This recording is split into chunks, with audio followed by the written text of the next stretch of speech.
Assalamualaikum warahmatullahi wabarakatuh.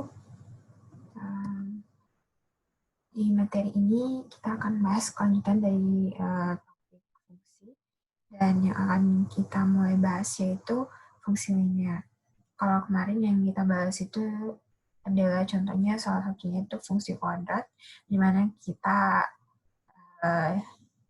Ibu sudah beri contoh bagaimana cara menggambar fungsi kuadrat berdasarkan fungsi yang kita dapatkan. Sekarang ini ada fungsi linear, itu fungsi yang variabelnya berpangkat 1 dan grafiknya merupakan garis lurus. Jadi kalau fungsi kuadrat itu gambarnya parabola, maka kalau fungsi linear grafiknya itu bentuknya garis lurus. Nah, di sini formula dari fungsi linear itu tipikalnya itu adalah AX tambah B, di mana A dan B itu adalah konstanta, dan A itu tidak boleh sama dengan 0. Jadi contohnya itu adalah misalnya kita punya fungsi Y, itu sama dengan X tambah 3. Di bawah ini langkah-langkah melukis fungsi grafik linear ya. Itu tentukan titik potong dengan sumbu X. Jadi kita tentukan dulu titik potong dari gambarnya di sumbu X. Sehingga jika kita mencari titik potong di sumbu X, maka kita ambil Y sama dengan 0 dulu, sehingga diperoleh koordinat A itu X1, 0. Di mana Y-nya sudah kita nolkan ya. Kemudian tentukan titik potong dengan sumbu Y, maka X-nya yang dinolkan. Maka kalau misalnya kita dapat koordinatnya, itu adalah 0, Y1, karena X-nya tadi sudah kita nolkan terlebih dahulu. Ini ya, X sudah kita nolkan, maka nilai X, Y di sini adalah X itu akan pasti 0, sedangkan Y itu pasti akan memiliki sebuah nilai. Kemudian hubungkan dua titik A dan B sehingga terbentuk garis lurus. Contohnya ya, buat grafik dari persamaan berikut. Ya, kita punya persamaan ada dua, itu Y sama dengan 3X tambah 9, dengan Y sama dengan 6X kurang 3. Pertama, tadi yang kita harus lakukan adalah misalnya kita ingin mencari titik potong di X. Atau misalnya yang akan kita lakukan pertama itu mencari titik potong di sumbu Y misalnya, maka X-nya yang dinolkan. Kalau misalnya X-nya dinolkan, bisa dilihat dari contoh sini. Jika kita punya fungsi Y sama dengan 3X tambah 9, maka kalau X-nya dinolkan, berarti 3 dikali 0 itu sama dengan 0, maka tinggal Y sama dengan 0 tambah 9. 0 tambah 9, 9, maka kita dapat Y itu adalah 9. Nah, titik yang pertama kita dapatkan itu adalah kita punya X-nya 0, kemudian kita punya Y-nya itu adalah 9. Kemudian yang kedua, kita ingin mencari titik potong di sumbu X. Nah, jika kita ingin mencari titik potong di sumbu X, maka Y-nya kita beri nilai 0. Berarti kita punya fungsi ini, Y-nya dijadikan 0, maka jadi seperti Y sama dengan 0, sama dengan 3X tambah 9. Kemudian, pada saat begini, tinggal kita pindahkan ruas yang ada variabel dan yang ada konstanta. Jadi, 3X tetap, kemudian kita pindahkan minus 9 di sebelahnya, jadi sama dengan 3X sama dengan minus 9. Kemudian kita cari berapa nilai X. Berarti nilai X adalah minus 9 per 3, karena 3-nya ini kita sudah pindahkan ke ruas yang sebelah. Jadi penyebut dari 9, minus 9. Maka hasilnya adalah X sama dengan minus 3. Maka yang kedua kita dapatkan itu adalah X-nya minus 3. Kemudian Y-nya 0. Nah, seperti yang ini. Berarti 0,9 dan minus 3,0. Dua titik ini maka kita bisa langsung gambarkan grafiknya ya. Nah, ini contoh grafiknya. Maka titik yang pertama kita dapatkan berpotongan di sumbu Y. Ini pasti sumbu Y. Itu adalah 0,9. Berarti Y-nya 9. Ini 9 ya. Kemudian berpotongan di sumbu X itu adalah minus 3,0. X-nya minus 3, 1, 2, 3. Maka di sini adalah minus 3,0, berarti Y-nya 0. Tuh, maka tinggal ditariklah garis dari ujung sini sampai ke bawah sini.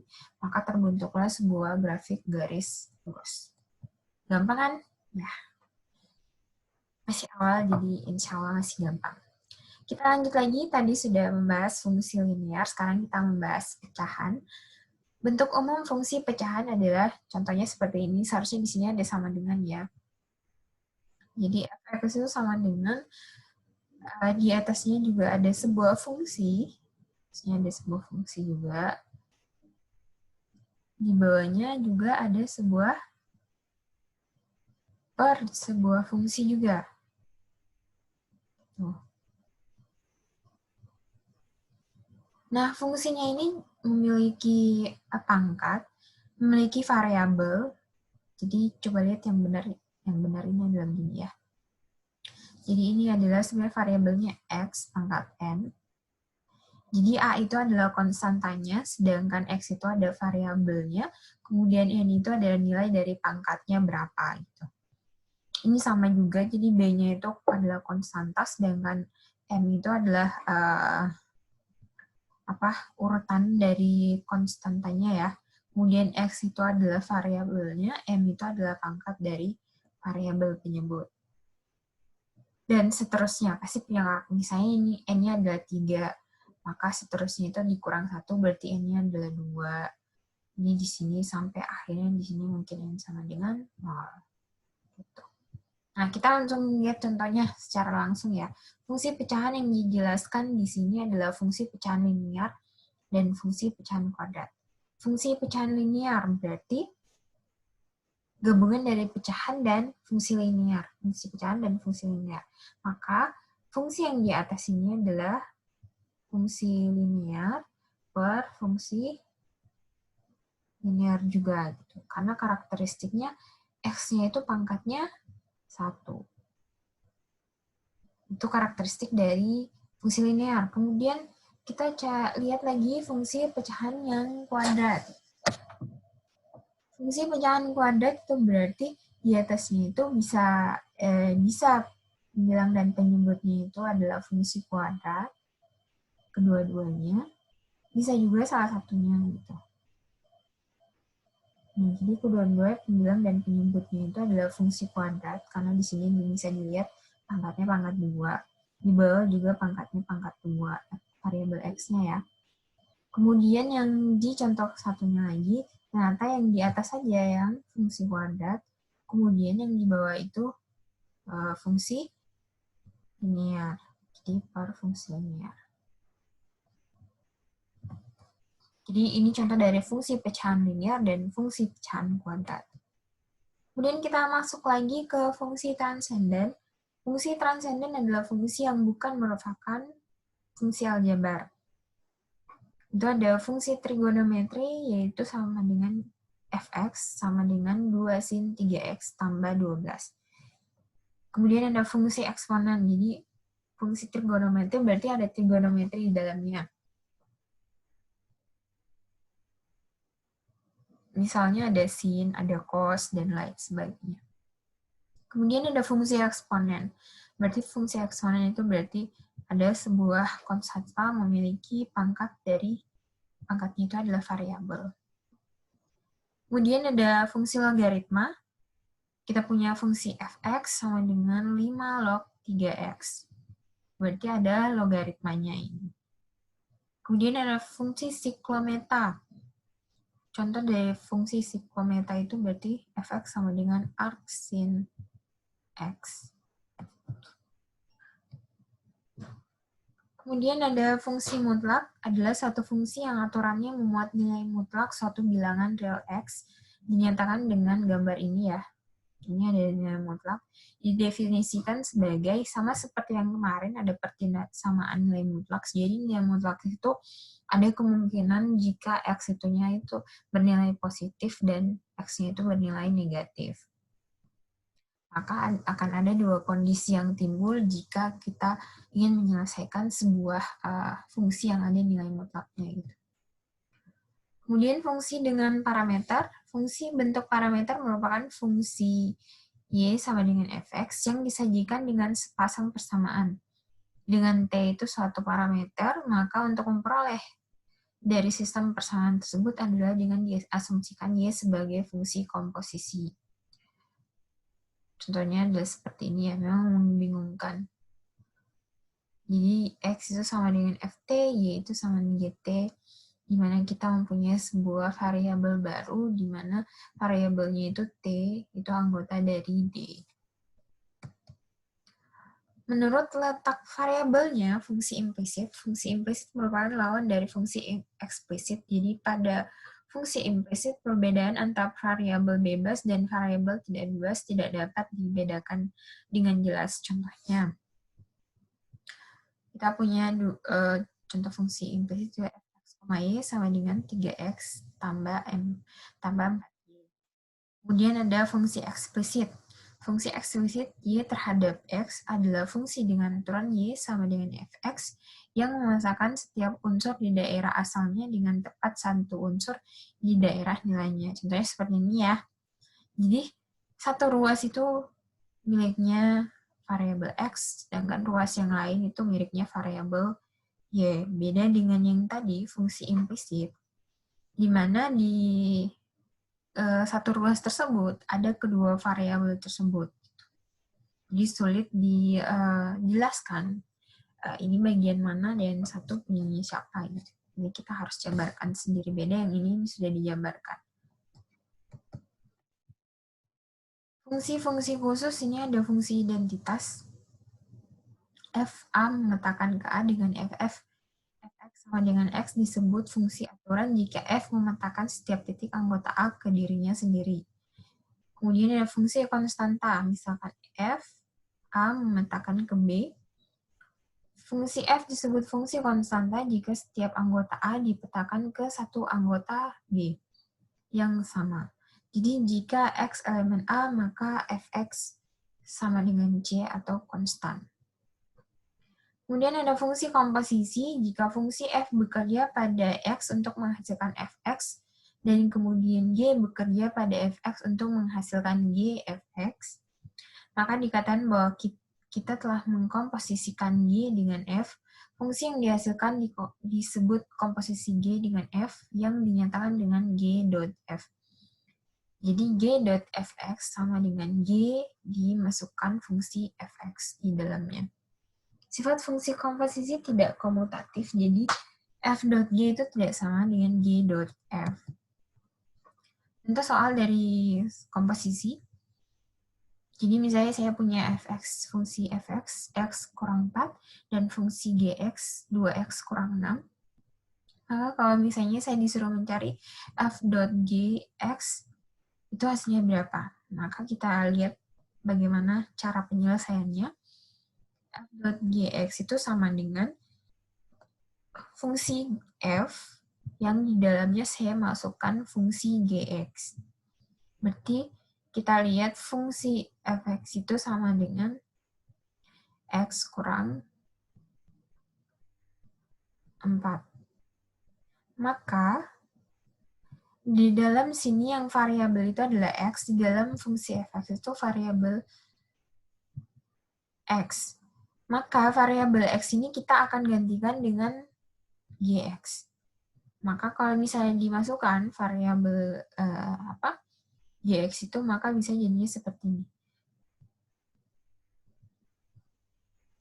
2x kurang 6, itu dimasukkan ke dalam sini, kurang 4. Maka hasilnya seperti ini. 2x kurang 6 kurang 4. Nah, kalau sudah seperti ini, kita tinggal operasikan menggunakan komutatif saja ya. Jadi langsung saja karena semua derajatnya sama. Jadi kurangi saja. 2x kurang 6 kurang 4. Minus 6 kurang 4 itu berarti berapa? Minus 10. Maka kita dapatkan hasil f dot gx itu adalah 2x kurang 10. Jika fx sama dengan 2x tambah 6, dan gx sama dengan 2x tambah 6x kurang 7, maka f dot gx berapa? Nah, Ini adalah contoh, tadi sudah diberikan contoh bagaimana G.F, bagaimana F.G. Kemudian kalian bisa mulai mencoba bagaimana mencari G.F. Kurang lebih caranya sama ya, cuman agak terbalik saja, karena hasilnya tidak akan sama, tetapi caranya sama. Tapi terbalik saja, misalnya kita ingin mencari G.F untuk soal yang di atas tadi, soal ini sama dengan berapa gitu. Maka ini sama saja menjadi ini G dalamnya dimasukkan F X. Tuh. Kita lihat GX di sini berapa? 2X kurang 6. Karena kita sudah punya pengganti X ini, penggantinya itu adalah Fx, kemudian Fx itu ada hasilnya, ada formulanya, maka kita ubah di sini menjadi X kurang 4. Maka kalau G di dalamnya Fx, maka hasilnya di sini kita masukkan saja, kita ganti saja X ini menjadi X kurang 4. Maka 2 kali X kurang 4 kurang 6 sama dengan 2X kurang 8 kurang 6.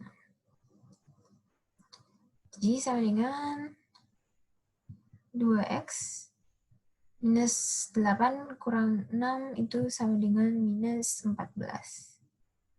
Maka ini adalah hasil dari G.F. Kurang lebih gampang ya. Oke, sampai sini dulu materi pembahasan dari fungsi. Akan Ibu berikan tugas selanjutnya, yaitu akan membahas soal fungsi linear dan fungsi komposisi. Jika ada yang ingin ditanyakan, silakan di komen. Terima kasih. Wassalamualaikum warahmatullahi wabarakatuh.